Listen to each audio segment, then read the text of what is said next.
Good morning, Montrose. I'm Tonya Maddox. I'm the publisher of the Montrose Daily Press. And in the MDP Studios today, we have Mark Rackay from the Sheriff Posse. How are you, Mark? I'm great. How are you?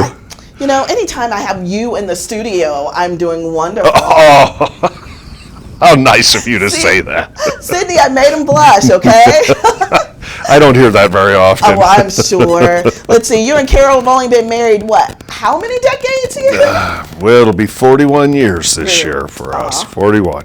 So, 41 years, and she's still your bride. Yeah, can you imagine someone put up with me for 41 years? No, Carol, can we have coffee? Okay, soon. There's money in it for you. No, we can see why she puts up with you for 41 years. You're a giver. You have a servant's heart.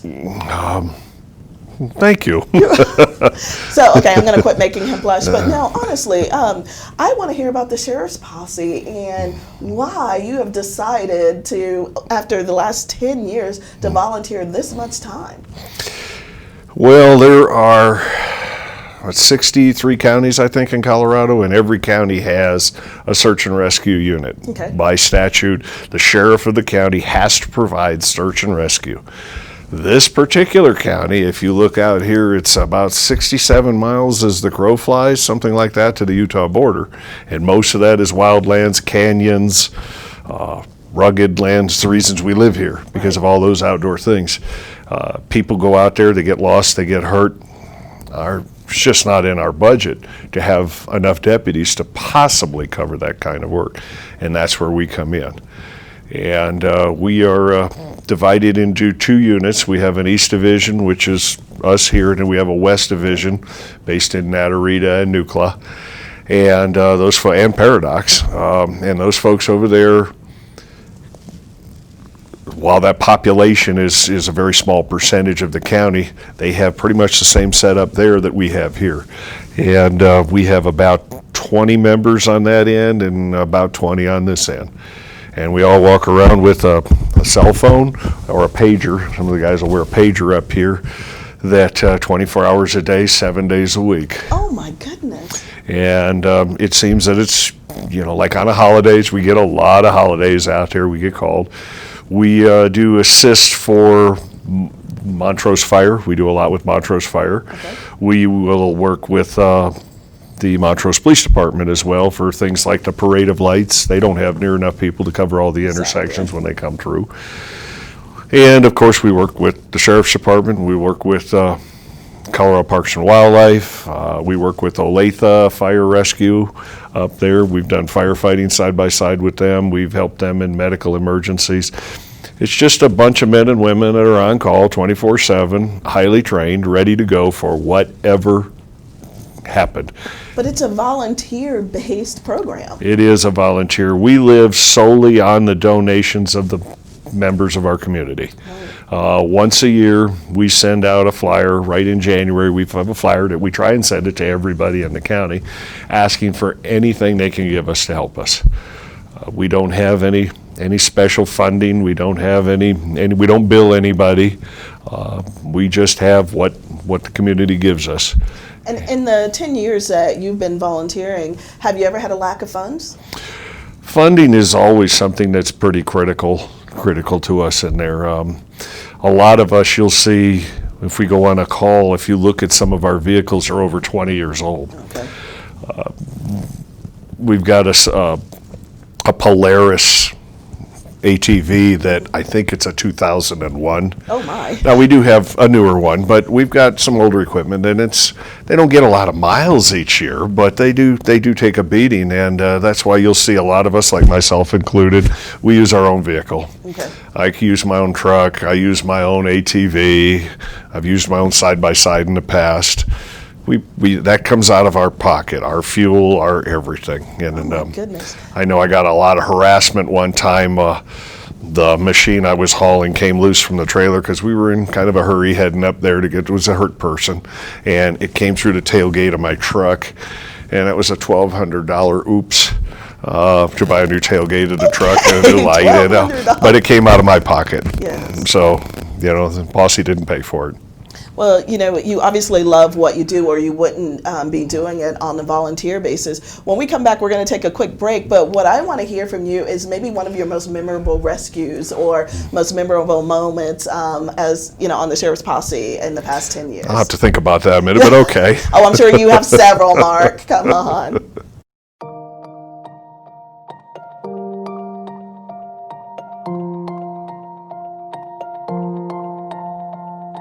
Here in the heart of beautiful western Colorado, known for its unrivaled outdoor recreation, bountiful harvests, and unparalleled quality of life, changes are being made.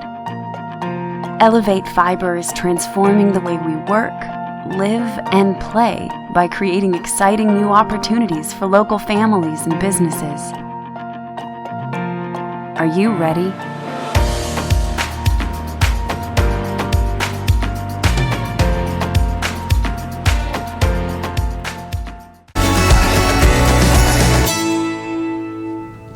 And welcome back to Montrose Matters. I'm Tonya Maddox with the Montrose Daily Press, and in studio we have Mark Rackay, and we are talking all things Sheriff Posse. So I am going to ask Mark, in the past 10 years, what is one of your most memorable moments, doing search and rescue or anything with the Sheriff's Posse?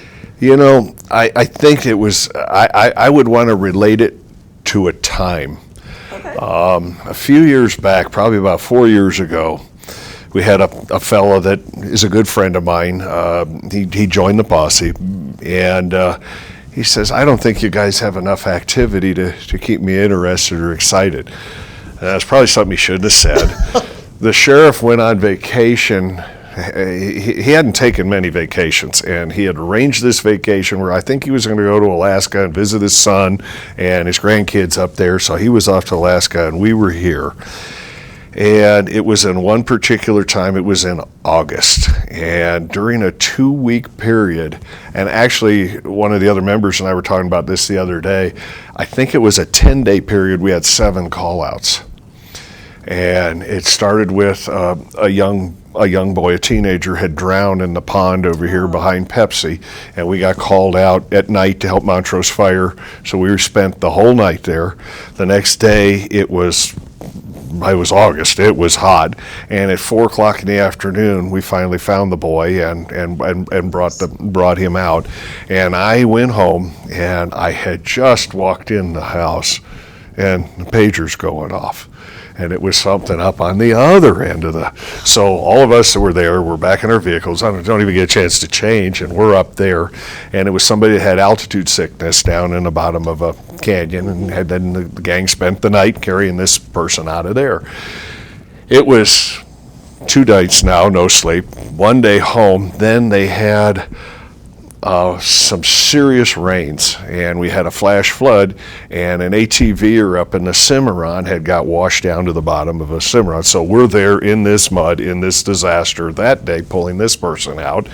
And of course, then the whole next day, we're trying to pressure wash mud off of everything we own. Oh my goodness. While there's an ATVer who then, that boy out of Florida, was killed up here on this side.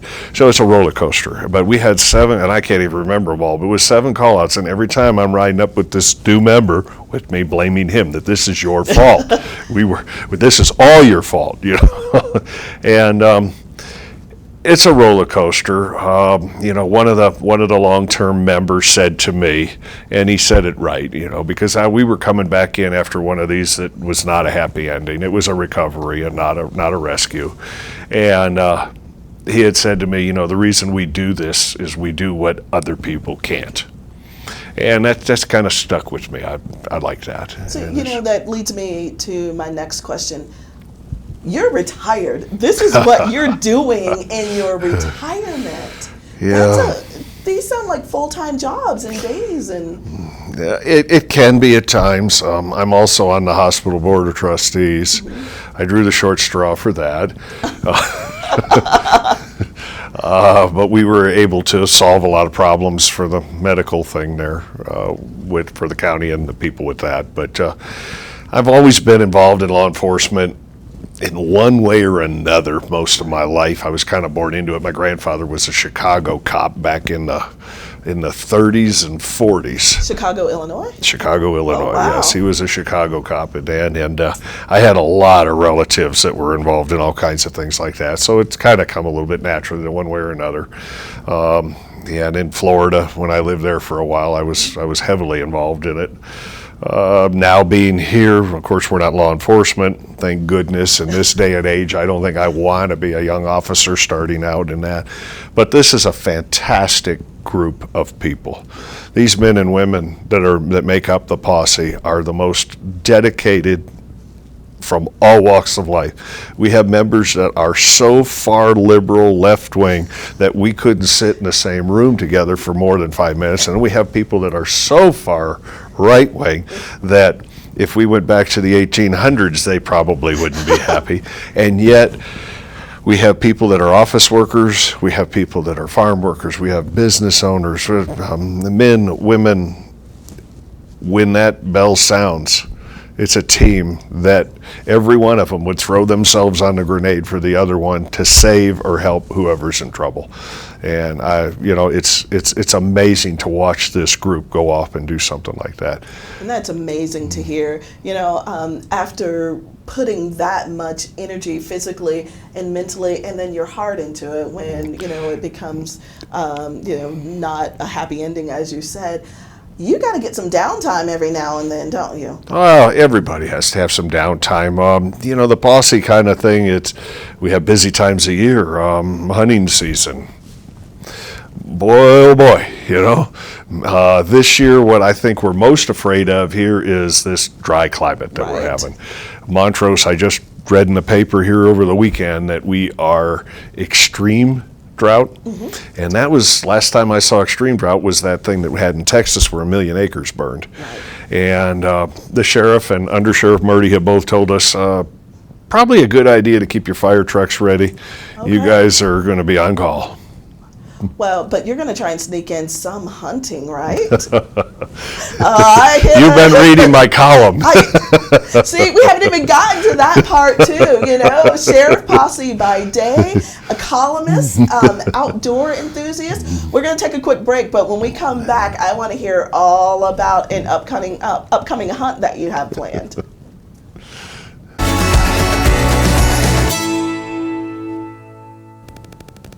And welcome back to Montrose Matters. I'm Tonya Maddox with the Daily Press, and I'm here with Mark Rackay. And we are going to talk about a super special hunt that he has coming up in a couple of weeks. All right, where are you going, Mark? Well, in a couple of weeks, it's not really that super special, okay? I'm just going turkey hunting in Alabama. Just turkey hunting in Alabama. That's not special? My hunting buddy owns a farm in Alabama, and I went to Newfoundland last September with him on a moose hunt. And so this year, it's my turn to pick where we're going. And he and I have picked Argentina. So we're going to go hunt red stags in Argentina next spring.